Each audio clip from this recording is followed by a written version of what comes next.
오늘 제목이요.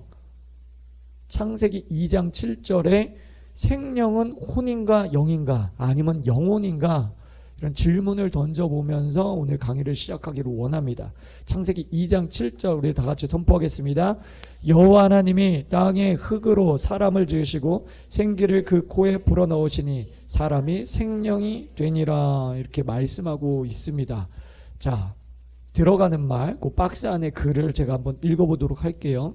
자, 첫 번째, 혼만 구원받는다는 주장에 대해서, 자, 이분들이 그 혼만 구원받는다고 주장하는 사람들이 있어요. 여러분들은 처음 들어보시겠지만 어떤 학자들은, 신학자들은 사람이 죽고 나면 육체는 흙으로 만들어졌기 때문에 땅으로 돌아가고, 여기까지는 뭐 이상한 게 없죠. 영은 하나님이 주신 것이므로 하나님께로 돌아간다고 주장한다. 뭔가 좀 이상하죠? 여러분 처음 들어보죠? 그들은 다음과 같은 성경절들이 근거라고 말한다. 에스겔 36장 27절에 내가 또 내 영을 너희 속에 두어 너희가 살아나게 하고, 전도서 12장 7절에 흙은 여전히 땅으로 돌아가고 영은 그것을 주신 하나님께로 돌아가기 전에 기억하라 이렇게 말씀하고 있어요. 다시 말해서 사람이 죽고 나면 육은 흙으로 돌아가고 영은 본래 하나님의 것이므로 하나님께 돌아간다는 것이다. 그러면 혼은 어떻게 되는가? 이들의 주장에 따르면 사람이 구원받는다는 것은 전적으로 혼이라고 말한다. 이들이 제시한 구절은 베드로전서 1장 9절이다. 믿음의 결국 곧 영혼의 구원을 받음이라. 여기서 우리말로 번역된 영혼은 헬라어 원전으로 혼을 뜻한다. 헬라어에는 영혼이라는 말이 없다. 단어 자체가 없어요. 자, 그래서 이제 이게 어려운 거예요. 영과 혼과 육을 우리가 이 본성을 아는 것은, 인간론을 배우는 것은 영 또는 혼을 우리말 성경에는 영혼으로 번역했다. 그렇기 때문에 믿음의 결국 곧 혼의 구원을 받음이라고 번역하는 것이 옳다는 것이다. 자, 이거는 맞아요. 이건 팩트예요. 이건 팩트예요. 자, 그럼 정말로 혼이 구원받는 거냐? 자, 반론을 제기하죠. 하지만 20세기 가장 뛰어난 복음주의 신학자 중 한 사람인 존 스톡턴은 이 구절에 대해서 이렇게 말했다. 보통 신약에서는 우리가 두 부분, 물질적인 부분과 비물질적인 부분으로 되어 있는 것으로 묘사하고 있다는 사실에는 분명히 동의해야 한다. 더구나 성경에서 영과 혼은 종종 동의어로 쓰인다. 사실상 데살로니가 전서의 이 구절을 제하면 신약에서 오직 두 경우에만 영과 혼이 분명하게 구분되어 나타난다. 또 21세기의 최고의 신학자 중에 한 사람인 웨인 그루뎀은 이렇게 말했다. 혼과 영이라고 번역된 성경의 이 두 단어는 종종 호환되기도 하는 것을 볼 수 있다. 예를 들어서 요한복음 12장 27절에서 예수님은 지금 내 마음, 혼이 민망하다고 말씀하신 반면에 그 다음에 13장 21절에서 요한은 예수님이 심령, 영에 민망하셨다고 말하기도 했다. 누가복음 1장 46절에 47절의 마리아의 말 속에서도 비슷한 것을 본다. 내 영혼, 영혼이라는 건 우리말 성경 번역이에요. 헬라어로 보면 혼으로 되어 있습니다. 내 혼이 주를 찬양하며 내 마음, 영이 내 구주를 기뻐하였음은, 이는 같은 생각을 유사어를 사용하여 반복하는 문학적 기법인 히브리 대꾸법의 좋은 예가 된다. 자, 결론적으로 말씀을 드리면 존 스톡트와 웨인 그루뎀이 말한 대로 성경 저자들은 영과 혼이라는 단어를 실제로 교우적으로 사용했다는 것을 알 수 있습니다. 이렇게 번갈아가면서 섞어가면서 사용했다는 거예요. 교우적.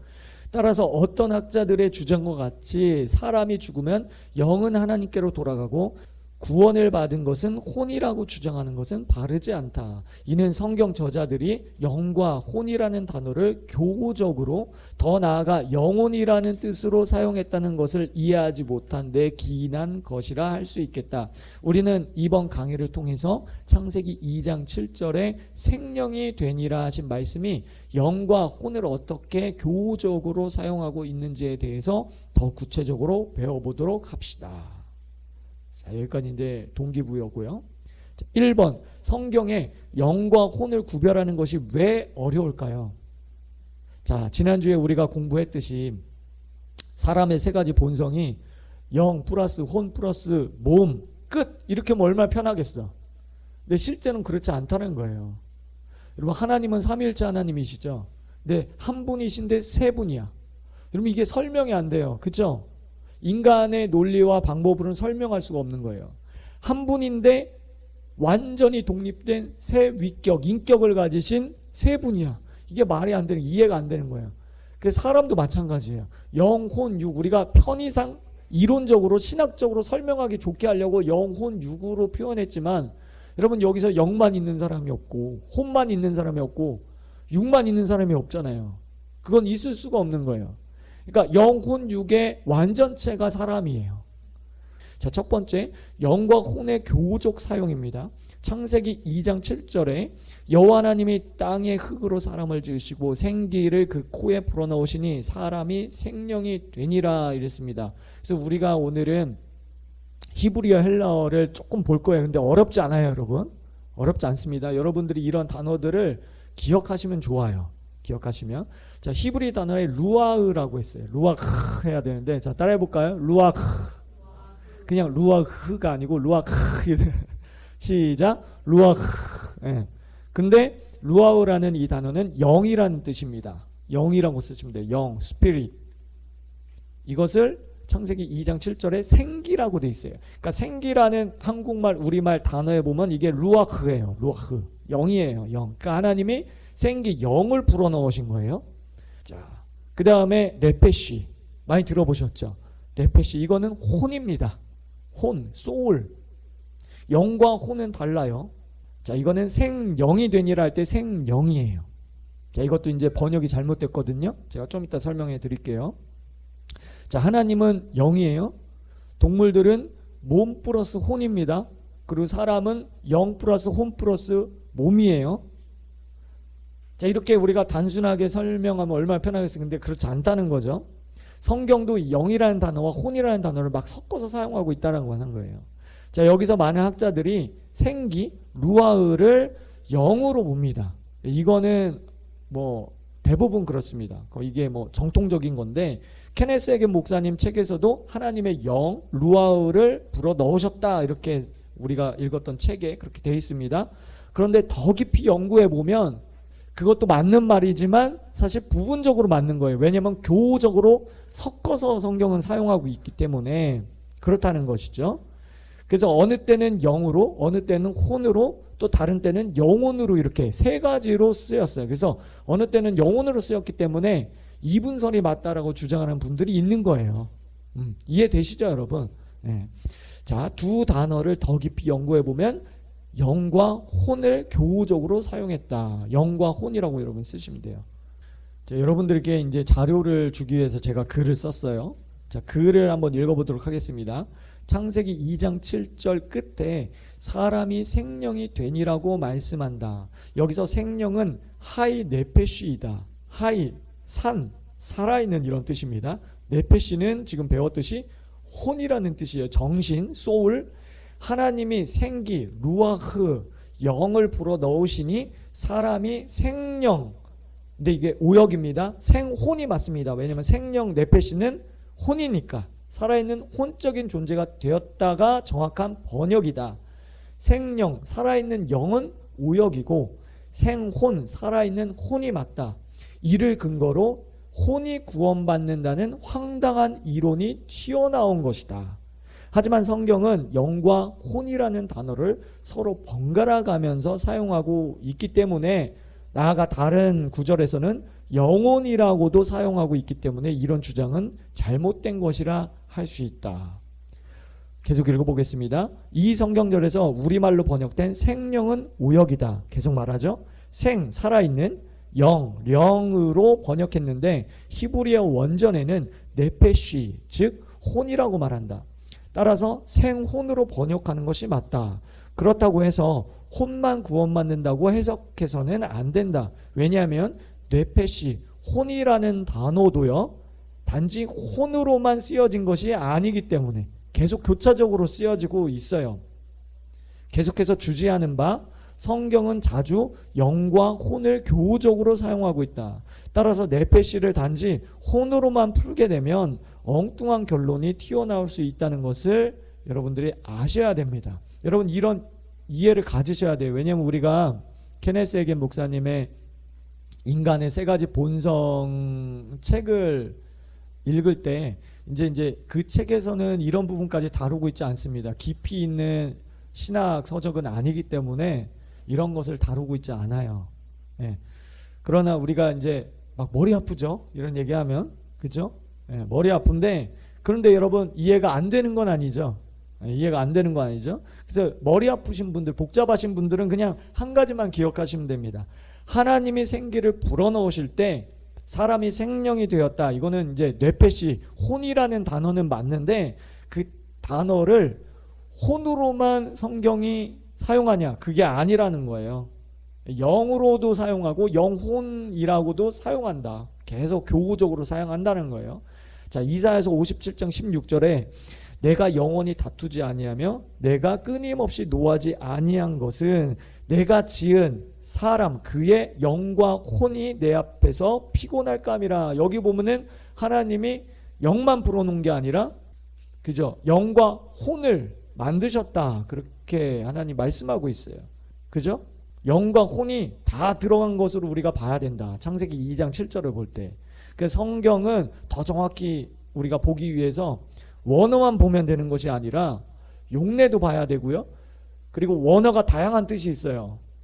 한 가지 뜻만 있는 게 아니에요. 네페시 하면은 혼 한 가지 뜻만 있는 게 아니에요. 여러 가지 뜻이 있는데 문맥적으로 이 신학자들이나 목회자들이 자기가 이 취사 선택하는 겁니다. 그 뜻을. 그렇기 때문에 이게 문맥적으로 우리가 성경을 봐야 된다고 하는 것이죠. 자, 두 번째, 완전체의 개념을 여러분들이 이해할 필요가 있습니다. 자, 사람을 창조하기 전에 식물과 동물을 먼저 창조하시죠, 하나님이. 그리고 식물은 몸이 완전체입니다. 자, 몸이라고 쓰시면 돼요. 자, 식물은 몸이 완전체예요. 자, 하나님이 천지를 창조하실 때 식물을 창조하시고 그 다음에 동물, 마지막으로 하나님의 창조물의 하이라이트인 사람을 만드십니다. 그러니까 계속 뒤로 갈수록 좋은 게 나와요. 그렇죠? 근데 이제 식물은 몸이 완전체라는 거예요. 동물은 몸과 혼이 완전체예요. 몸 플러스 혼이 완전체예요. 그러니까 혼, 지난 시간에 배웠죠. 지정의, 자의식이 있는 부분이, 정신적인 부분이 혼입니다. 그러니까 동물들도 감정이 있어요. 생각하는 기능이 있습니다. 뭐 어떤 동물은 IQ가 뭐다, 뭐 무슨 뭐 지능이 높다, 뭐 이런 얘기를 우리가 하잖아요. 그리고 그들도 의지가 있습니다. 맛있는 거 보면 먹고 싶은 의지가 있어요. 똑같아. 사람은 똑같아. 그런 부분에서는. 자, 그리고 사람은 영, 혼, 몸이 완전체예요. 자, 완전체라는 것은 무엇이냐? 어느 하나가 분리돼서 존재할 수 없다는 거예요. 여러분, 동물이 몸과 혼이 분리될 수 있나요? 마찬가지로 사람이 영, 혼, 몸이 분리될 수 없는 거예요. 우리가 신학적으로 편리상 영을 배우고 혼을 배우고 몸을 배우고 이렇게 하는 거지, 이게 완전체라는 거예요. 여러분, 완전체라고 말한 이 강의 안에 이 의도를 여러분 아시겠어요? 아시겠죠? 자, 하나님, 천사는 영이 완전체입니다. 그러니까 성경은 영의 형체도 있다고 바울은 말하고 있습니다. 다음 시간에 배울게요. 자, 하나님은 영이시기 때문에 그 자체로 완전하십니다. 그리고 영의 지정의를 가지고 계세요. 자, 지난 시간에 우리가 영은 하나님과 교통하는 거라고 했죠. 진정한 나, 속사람이라고 그렇게 배웠어요. 그리고 우리가 케네스 에겐 목사님 책에서도 그런 것들을 발견할 수 있습니다. 그리고 혼의 기능은 지정의, 그리고 한 가지 더 추가하면 자의식이라고 우리가 배웠습니다. 이것도 부분적으로 맞는 거예요. 더 깊이 들어가면. 자, 하나님은 혼이 있습니까? 없습니까? 없어요. 영이 완전체예요. 그런데 하나님은 지식, 지정의가 있습니까? 없습니까? 있어요. 하나님도 감정이 있어요. 하나님도 분노하시고요. 하나님 슬퍼하시고요. 마음 아파하시고요. 영혼들을 사랑하시고요. 기뻐하시기도 하고. 맞죠? 하나님 영혼들을 향한 구원의 의지를 갖고 계세요. 그러면은 하나님이 혼이 없는데 어떻게 지정의가 있죠? 그거는 영에도 지정의가 있다라는 거예요. 자, 갑자기 머리가 아프죠? 이게 무슨 얘기야? 자, 영의 완전체인 하나님과 천사나 마귀는 영의 지정의나 자의식이 그 안에 완전체 안에 있다는 거예요. 그 사람은 그리고 동물은 혼의 영역에 지정의와 자의식이 있다라고 하는 겁니다. 그렇게 구별하는 게 맞는 것 같습니다. 성경에 나와 있지 않기 때문에 그게 성경적인 것 같습니다. 자, 케네스 에겐 목사님 책에서도 이것을 이제 다루고 있지는 않는데 보통 우리가 티칭할 때 지정의나 자의식은 이제 혼의 영역이라고 말을 하니까 제가 이제 설명을 드리는 거예요. 자, 이해되시죠, 여러분? 그렇게 이제 여러분들이 정리를 하시면 됩니다. 자, 3번. 그러면 왜 하나님이 사람을 하나님의 형상과 모양대로 창조하셨는가? 그리고 왜 영혼 육의 완전체로 지으셨는가? 아니, 하나님과 교제하기 위해서 사람을 만드신 거면 그냥 영의 완전체로 만드셔서 천국에서 그냥 행복하게 교제하면서 살면 되잖아. 근데 왜 하나님이 사람만 영혼 육의 완전체로 만드셨을까? 그렇죠? 우리가 그런 질문을 던질 수 있습니다. 자, 두 가지 이유 때문에 그렇습니다. A. 하나님과 교제하기 위해서. 여러분들께 질문하면 대부분은 거의 열의 9은 이 대답을 하실 거예요. 맞는 대답입니다. 하나님과 교제 또는 교통하기 위해서. 왜냐하면 하나님은 영이기 때문에 우리에게도 하나님과 교통할 수 있는 영의 한 부분을 주신 겁니다. 우리는 하나님과 혼적으로 정신적으로 교감하지 않습니다. 우리 하나님과 육의 방법으로 이렇게 교통하지 않아요.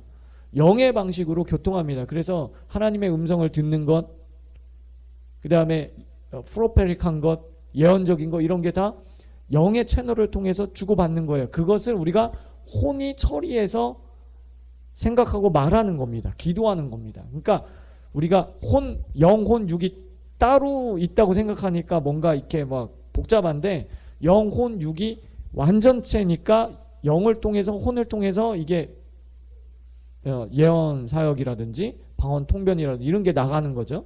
이해되시죠? 자, 이것은 이제 다 아는 내용이니까 길게 설명하지는 않겠습니다. 사람에게는 동물에게 없는 영을 하나님께서 넣어 주셨습니다. 루아흐, 그죠? 생리. 그리고 몸과 혼은 피조된 것이지만 영은 피조된 게 아니에요. 하나님의 것을 주신 거예요. 이해되셔요? 네, 이해되셔요? 하나님이 생기를, 하나님의 것을 주시니 뭐가 됐다? 생영이 됐다. 그죠? 그러니까 영은 만들 수가 없는 거예요. 그래서 4차 산업시대 아무리 과학이 발전해도 복제 인간은 만들 수가 있다 없다? 없어요. 없어요. 육은 만들 수 있어요. 육체는 복제할 수 있어요. 근데 그 안에 영을 넣을 수가 없기 때문에 진정한 사람을 복제할 수는 없어요. 이해되셔요? 이제 그런 세상이 오겠죠. 언젠간 오겠죠. 그 전에 예수님이 오실 수도 있고.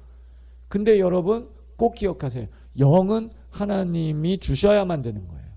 그러니까 우리가 임신하고 결혼해서 임신하고 아이를 출산하는 것도요. 하나님 주셔야 돼요. 하나님 주셔야 돼. 영혼, 육을 하나님 주셔야 돼.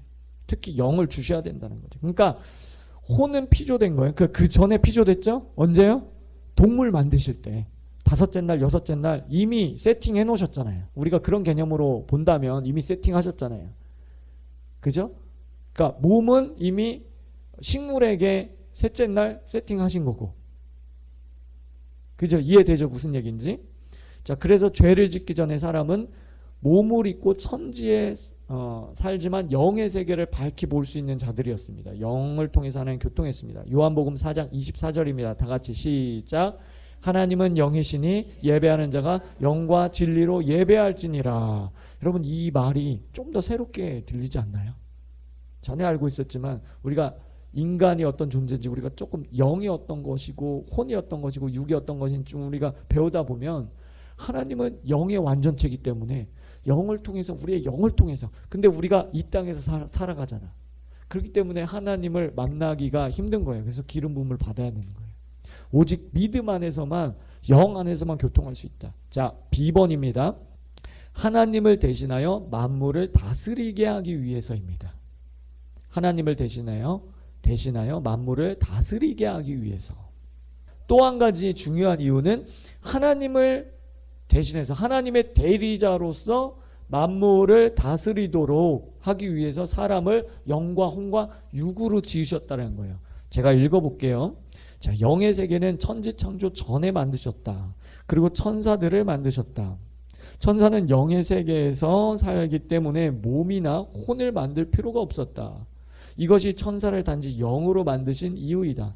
반면에 사람은 천지창조의 한 부분이자 절정이다.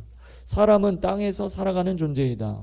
천사는 영의 세계에서 하나님을 섬기고 사람은 땅의 세계에서 하나님을 섬기도록 만드셨다. 그래서 사람에게는 몸이 있는 것이다.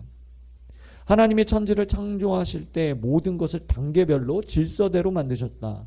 첫째 날에 빛이 있으라 하시면서 공간과 시간을 창조하셨다. 빛은 물질로도 설명할 수 있고 공간으로도 설명할 수 있기 때문이다. 둘째 날 궁창을 둘로 나누셨다. 우리가 보통 하늘과 바다라고 말합니다. 자, 둘째 날까지 오직 물질만을 만드셨다. 셋째 날에 식물을 만드셨다. 드디어 생명체를 만드신 것이다. 생명이 있다는 점에서 식물은 물질보다 우월하다. 자, 넷째 날에 해와 달과 별을, 그리고 다섯째 날과 여섯째 날 동물들을 만드셨다. 다섯째 날 새와 물고기 만드시죠? 여섯째 날 육지 동물을 만드십니다. 동물은 혼이 있고 식물을 먹고 산다. 그런 점에서 식물보다 우월하다. 마지막으로 하나님의 형상과 모양대로 사람을 만드셨다. 사람은 동물에게 없는 영을 가지고 있다는 점에서 모든 피조물보다 초월적으로 우월하다. 그냥 우월한 게 아니라 초월적으로 우월합니다. 왜냐하면 하나님의 형상과 모양대로 창조됐기 때문에. 자, A. 자, 질문입니다. 사람의 본성 중에서 하나님과 겹치는 부분은 무엇입니까? 영, 혼, 몸 중에? 그렇죠. 영입니다. 자, 두 번째 질문이에요. 자, 누구나 맞힐 수 있어요. 사람의 본성 중에 동물과 겹치는 부분은 무엇이죠? 혼. 그렇죠. 좋습니다. 물론 하나님의 영과 사람의 영은 똑같지 않아요. 그러나 유사합니다. 그리고 사람의 혼과 동물의 혼은 똑같지 않습니다. 유사해요. 그래서 영으로는 하나님과 교통하고 혼으로는 동물과 교감할 수 있어요. 즉 하나님 대신 대리자로 하나님과도 교통하고 다른 피조 세계와도 교류할 수 있도록, 교감할 수 있도록 영과 혼과 육을 주신 거예요. 이해되세요? 여러분, 천사들은 영의 완전체이기 때문에 식물과 교감하지 않아요. 교감할 수 없어요. 동물과 교감하지 않습니다. 특별한 경우 빼놓고는. 물론 성경에 천사가 이제 그 나귀, 선지자를 태운 나귀가 천사를 보고 멈춰섰죠. 그렇다고 해서 그것을 교감이라고 할 수는 없습니다. 그렇죠? 맞죠? 그래서 사람에게 영을 통해서 하나님과 교감하고 교통하고 혼을 통해서 동물들과 서로 기뻐하기도 하고 뭐 이렇게 동물과 교감하면서 위로도 받고 사람이 그러잖아요. 그게 혼이에요. 다 혼. 그리고 몸을 통해서 교감하고 식물과 몸을 통해서 교감하고 다른 광물이나 과학을 발전시키고 문화를 만들고 언어를 창조하고 예술을 만들어가고 그런 겁니다. 그래서 이 땅을 다스리게 하기 위해서 영, 혼, 몸을 주셨다. 그것은 완전체이다. 뭐 하나를 이렇게 떼어놓고 분리해서 설명할 수 없는 것이다. 동물은 영이 없기 때문에 하나님을 예배할 수 없습니다. 여러분들 집에 키우는 개나 고양이가 예배하는 거 보신 분? 어우 하면서 예배한 거 보신 분? 새 노래한 거, 영찬양하는 거 보신 분? 없잖아요. 방언하는 거 보신 분? 막 소가 방언을 해. 없잖아요. 그들은 영이라는 부분이 없어요. 그렇기 때문에 예배할 수 없습니다. 예배할 수 없어요. 여러분, 불신자들도요, 우리가 보통 영이 죽었다고 말하지만, 그러니까 영의 이 겉모습, 껍데기는 가지고 그릇은 갖고 있거든요. 그래서 불교의 영성이 있고 이슬람의 영성이 있고 다른 종교심이 있는 거예요. 영이라는 부분이 있기 때문에 종교심이 있는 겁니다. 종교를 갖는 거예요, 사람들은. 왜냐하면 영이 없는 동물들은 종교를 가질 수 없기 때문에. 그렇게 생각하면 우리가 불신자들도 영적인 존재, 그러니까 영이 죽어 있고 잠자고 있지만 영의 그릇을 가지고 있는 그런 영, 혼, 육적인 존재로 만드셨다는 거죠. 창세기 9장 1절에서 2절, 하나님이 노아와 그 아들들에게 복을 주시며 그들에게 이르시되 생육하고 번성하여 땅에 충만하라. 아담에게 주신 그것들을 다시 주십니다. 왜냐하면 세상이 새롭게 이 8식구를 통해서 다시 출발하기 때문에 다시 주는 거예요. 왜냐하면 이게 중요하기 때문에, 세상을 다스리는 게 중요하기 때문에.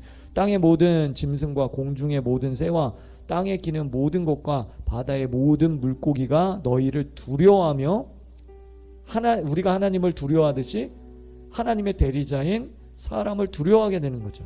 너희를 무서워하리니 그것들은 너희의 손에 붙였음이니라. 자, 이제 왜 사람을 영혼, 육 완전체로 만드셨는지 여러분 이해가 되셨죠? 파면 팔수록 힘든 게 인간론이에요. 굉장히 힘든 게 인간론이에요. 삼위일체론, 인간론 이런 게 굉장히 힘든 건데, 여러분 우리가 양심을 한번 생각해 보세요. 사람은 동물에게 없는 양심이 있습니다. 그죠? 사자가 새끼 양을 잡아먹고 양심의 가책을, 내가 새끼를 죽이다니 먹었어, 이런 나쁜 놈. 양심의 가책을 느껴요? 안 그러죠. 왜냐하면은 이 동물들은 영이 없기 때문에, 그러니까 양심이라는 건 영의 영역이라는 걸 우리가 알 수가 있습니다. 그렇죠? 그런데 또 문제가 있어요. 그렇게 결론을 낼 수가 없는 게, 거듭나지 않은 사람들, 불신자는 영이 죽은 상태인데도 양심이 있잖아요. 그렇게 따지면 혼의 영역이라고 볼 수 있습니다. 그러니까 이게 신학자들마다 다른 거예요. 그래서 인간론이 힘든 건데, 그래서 여러분 저는 어떻게 이것을 이제 해결을 했냐면, 제가 답이 아닐 수도 있어요. 그런데 이제 제 나름대로 어떻게 해결을 했냐면, 아까 이제 영의 지정의와 자아의식이 있고 혼의 지정의와 자아의식이 있다라고 제가 말씀드린 것과 일맥상통한데, 혼의 양심과 영의 양심이 있다라고 저는 그렇게 봅니다. 그러니까 한쪽에만 있는 것이 아니라 혼의 부분에도 양심이라는 게 있고 영의 부분에도 양심이라는 게 있다라고 생각해서, 혼의 양심은 사람이면 누구나 느끼는 양심을 말해요. 양심의 가책, 불신자들도 느끼는, 잘못했을 때. 근데 이제 영의 양심은 저는 어떻게 정리를 했냐면, 더 깨끗한 양심, 즉 하나님의 말씀이 법이 되는 양심, 하나님의 법의 기준에 따라서 법을 어기면 영의 양심이 아파하고, 그러니까 세상 사람들은 하나님의 법이 없잖아요. 그러니까 혼적인 양심만 있어요. 인간으로서의 양심만 있지만 우리 그리스도인들은 영의 양심까지 더해졌기 때문에, 이게 하나님의 말씀을 내가 지키지 못했다. 세상 사람들이 볼 땐 그게 죄가 아니야. 누구 미워하는 거 감옥 갈 죄가 아니야. 근데 하나님의 말씀에 의하면 죄야. 그런 양심입니다. 저는 이렇게 이제 좀 정리를 했습니다. 제가 100% 맞다는 건 아니지만 그렇게 이제 제가 신학적으로 정리를 했어요. 자, 어쨌든 하나님이 피조하신 것 중에 가장 하이라이트가 바로 사람이다. 자, C입니다. 사람은 피조물의 대표이며 최고의 걸작이다. 최고의 걸작이다. 시편 8편 5절에 보면 그 사람을 하나님보다 조금 못하게 하시고 영화와 종기로 관을 씌우셨다라고 말씀하고 있습니다. 여러분 우리가 언뜻 보면 천사가 사람보다 더 우월해 보입니다. 왜냐면 그들은 영적인 존재고 어떤 특별한 능력이 있기 때문에 그런 것 같습니다. 그래서 남미의 어떤 지역에 가면요, 천사를 숭배하는 그런 종교들도 있어요. 여러분 성경은 천사를 숭배하는 것에 대해서 우상 숭배라고 말씀하고 있습니다. 여러분 그냥 단순하게 생각하세요. 천사는 영의 완전체일 뿐이야. 우리보다 더 높지도 않고, 그러니까 영의 완전체일 뿐이고 우리는 영과 혼과 몸의 완전체일 뿐이에요. 다르게 창조됐을 뿐이에요. 기능이 다를 뿐이에요. 더 우월하지 않다는 것이. 오히려 성경은 사람이 더 하나님 보실 때 귀하다라는 것을 오히려 강조하고 있습니다. 자, 왜 그럴까요? 첫 번째 이유, A, 첫 번째 이유, 하나님은 사람을 당신의 자녀로 삼으셨습니다. 아멘. 여러분 하나님이 천사를 하나님의 자녀로 삼으신 게 아니에요. 물론 성경에 보면 하나님의 아들들 이런 단어가 나옵니다. 천사를 부를 때. 그러나 그것은 하나님이 그들을 창조하셨다라는 그런 표현이지, 실제 자녀, 그러니까 실제 자녀로 삼으신 건 사람뿐입니다. 자녀 삼으시고 신부 삼으시고 친구 삼으시고 우리를 성전 삼아서 성령이 우리 안에 내주하신 건 사람밖에 없다니까. 여러분 성령님이 천사 안에 내주하시지 않아요. 우리 안에 내주하신다. 그래서 사람이 가장 하나님이 창조하신 것 중에 걸작이고 최고의 하이라이트고 최고 소중한 것이다. 한 영혼이 온 천하보다 귀하다. 자, 두 번째 이유는요, 궁극적으로 완성되고 도달한 하나님의 나라는 새 하늘과 새 땅이다. 새 하늘과 새 땅이다. 자, 이게 무슨 얘기냐면 예수님이 재림하시면 영혼만 영화롭게 되는 게 아닙니다.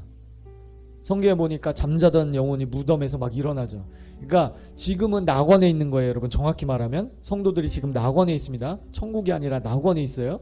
예수님이 재림하셔서 모든 세상의 역사를 끝마치고 판결하실 때 그때 그 낙원에 있는 사람들을 전부 이 세상에 있는 그리스도인들과 함께 휴가해서 어디로 갑니까? 천국으로 데리고 가시는 거예요. 새 예루살렘으로. 이해되셔요? 그리고 그냥 천국에 데려가시는 것이 아니라 거기서 끝이 아니라 새로운 천지를 주신다는 거예요. 새로운 천지. 새 하늘과 새 땅. 새로운 천지. 그죠? 여러분, 이 세상이 필요 없으면, 별로 가치가 없으면 그냥 천국에 데리고 가서 살면 되잖아.